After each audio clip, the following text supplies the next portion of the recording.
लाल किले पर इतनी बड़ी हिंसा हो गई और किसी की जवाबदेही नहीं तय हो पाई। क्यों दिल्ली पुलिस के फेलियर की जवाबदेही नहीं तय की जा रही?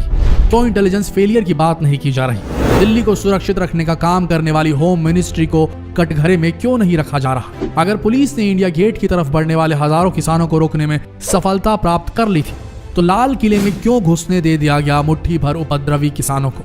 कोई सरकार से सवाल क्यों नहीं पूछ रहा? आखिर देश की आन बान शान की सुरक्षा करना किसका कर्तव्य है? आंदोलनकारियों का कि देश की सरकार का? चूक किससे हुई, सरकार से या प्रदर्शनकारियों से?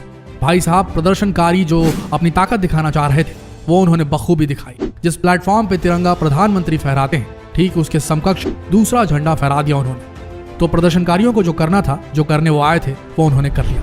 यहाँ चूक सरकार से हो गई क्योंकि सरकार लाल किले की सुरक्षा नहीं कर पाई। चूक सरकार गई। लेकिन जैसा कि एक मेगासेसे पुरस्कार विजेता बड़े पत्रकार ने आज फेसबुक पे बड़ा ही वायरल पोस्ट में लिखा है, चूक सरकार गई लेकिन फिर भी जवाबदेही पूछने का दम किसी में नहीं सरकार से। चूक सरकार गई पर बैकफुट पे सरकार नहीं गई बल्कि किसान संगठन चले गए। माफी मांगने की मुद्रा में 30 जनवरी को उपवास करने वाले हैं किसान संगठन के नेता। चूक सरकार गई लेकिन FIR और नोटिस किसान नेताओं पे ठुके। चूक सरकार गई और देश भर में थू किसान आंदोलन पर हो गए। भाई ये कैसा मकर जाल है, समझ नहीं आता। जो चूका उसे कोई कुछ नहीं बोल रहा, उंगलियां किसानों पे ही उठ रही है। ये कैसी साजिश है? मतलब सोच के देखिए, पूरे इंटरनेट पर, प्रिंट मीडिया में, अखबारों में, टेलीविजन में सब जगह एक खबर वायरल होती है। SFJ सिख फॉर जस्टिस नाम का एक अलगाववादी संगठन है जो प्रो खालिस्तानी है। उसने ऐलान किया कि जो भी शख्स 26 जनवरी के दिन लाल किले पर खालिस्तानी झंडा फहराएगा उसे वो 2 करोड़ के लगभग पैसे देगी और UK में, ब्रिटेन में उसकी नागरिकता की भी पैरवी करेगी। ये खबर आम है, आप सबने जरूर सुनी और देखी होगी। और उसके बाद क्या खबर आती है? 26 जनवरी को लाल किले पे किसानों का कब्जा। लाल किले पे जहां प्रधानमंत्री ध्वज फहराते हैं, ठीक उसी के पास खालसे का झंडा फहरा दिया गया। सिख धर्म का झंडा था वो, निशान साहिब, पवित्र ध्वज। सभी धर्म यहाँ आ सकते हैं, सर्वधर्म को संबोधित करता हुआ झंडा था वो। खालिस्तानी नहीं था पर एक धर्म विशेष का झंडा था वो। अब यहाँ 2 सवाल उठते हैं दोस्तों। इतनी बड़ी इंटेलिजेंस रिपोर्ट की आम जनता में पब्लिक होने के बाद भी क्यों भारत सरकार नहीं रोक पाई ऐसा होने से? क्या कर रही थी एजेंसियां? पुलिस विभाग और इंटेलिजेंस विभाग क्या कर रहे थे? उसके बाद सवाल नंबर 2 जो बहुत सारे संदेह अपने साथ लेकर आया है, और वो सवाल यह है कि अगर किसान थे वो जो लाल किले पहुंचे और निशान साहिब का झंडा बुलंद किया, तो सवाल ये उठता है कि उन्होंने एक धार्मिक झंडे को क्यों चुना? इसकी जगह संयुक्त किसान मोर्चे का झंडा क्यों नहीं लगा? अगर आंदोलन के लिए ऐसा कदम उठाया गया तो वहां लाल किले पर किसानों का प्रतीक फहराया जाना चाहिए था। वहां क्यों धर्म विशेष का झंडा फहराया गया? अब इस सवाल से कई संदेह पैदा होते हैं दोस्तों। नंबर 1, क्या वो उपद्रवी किसान प्रो खालिस्तानी थे जिन्होंने लाल किले पे एक कदम उठाया ये कहकर कि सिखों ने कई बार दिल्ली जीती थी और जब चाहे तब जीत सकते हैं? अगर वो खालिस्तानी थे तो क्या पूरा किसान आंदोलन खालिस्तानी समर्थकों का ही? लेकिन यहाँ एक बड़ा कैच है, बहुत बड़ा ट्विस्ट है। दर्जनों सिख बुजुर्ग लाल किले हिंसा के दूसरे दिन सर झुकाए खड़े थे, माफी मांगते हुए कि जो हुआ वो शर्मनाक था।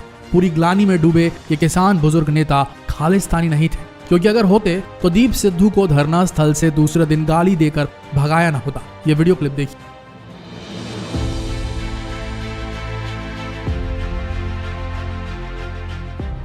ये वीडियो क्लिप देखिए। माफी मांगते हुए बैकफुट पे नहीं गए होते ये सिख नेता। आपको बता दे, 1.5 महीने से भी ज्यादा से ये सिख नेता अहिंसक रूप से प्रदर्शन करते आपको आपके टेलीविजन स्क्रीन पर और रोज दिखे होंगे। ये सिख किसान नेता चीख चीख कर कह रहे थे कि यह आंदोलन सिर्फ पंजाब हरियाणा का नहीं, पूरे देश का है। पंजाब और हरियाणा तो बस आवाज उठाने का काम कर रहे देश के बाकी किसानों के बिहाफ में। ऐसी सोच रखते हुए क्या ऐसा कर सकता है सिख किसानों का संगठन कि वो अपने धर्म का झंडा लाल किले पे लगाए बजाय किसान मोर्चे के? क्या इससे उनकी बात हल्की नहीं हो जाती कि ये सिर्फ पंजाब हरियाणा का ही आंदोलन है? दूसरी बात, जिस दीप सिद्धू ने फेसबुक पोस्ट वायरल करके सिख युवाओं को भड़काया वो मुख्य किसान संगठनों का नुमाइंदा है ही नहीं।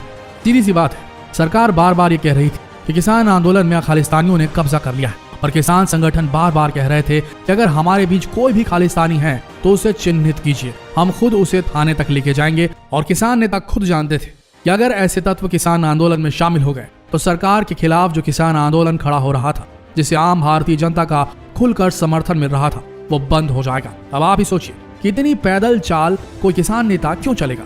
क्यों वो सरकार के जो आरोप हैं किसानों पे जो लग रहे हैं खालिस्तानी होने के, उनको सच साबित करने के लिए लाल किले के प्राचीर पर चढ़कर धर्म विशेष का झंडा आखिर क्यों लहराएगा बजाय संयुक्त किसान मोर्चे के झंडे की जगह? सवाल नंबर 2, जो फोटोग्राफ्स वायरल हो रहे हैं इंटरनेट पे दीप सिद्धू के बीजेपी वीआईपी नेताओं के साथ, उसका क्या? अगर ये मान भी लिया जाए कि बड़े नेताओं के साथ सेलिब्रिटीज फोटो खिंचवा भी लेते हैं, तो क्यों बीजेपी का प्रचार करते दिख रहा है दीप सिद्धू सनी देओल के लिए, और फिर पोस्टर्स पे भी नजर आ रहा है प्रचार की? ऐसा क्यों हुआ कि दीप सिद्धू ने बीजेपी को सपोर्ट करना छोड़ दिया और मोर्चे पर पहुंच गया? मोर्चे पर अगर किसानों के लिए पहुंचा जैसा वो कहता है, तो क्यों धर्म विशेष का झंडा लहराया? किसानों का झंडा क्यों नहीं लहराया गया लाल किले पे? अंग्रेजी बोलने वाला, लॉ का ये जानकार पंजाबी एक्टर अगर राजनीतिक करियर भी बनाना चाहता था, तो क्यों इसने किसानों का झंडा नहीं लहराया? धर्म विशेष का क्यों? आपको एक बात और बता दें, लोगों के हिसाब से जो हुजूम लाल किले में घुसा, उसकी तस्वीरें आपने भी देखी होगी।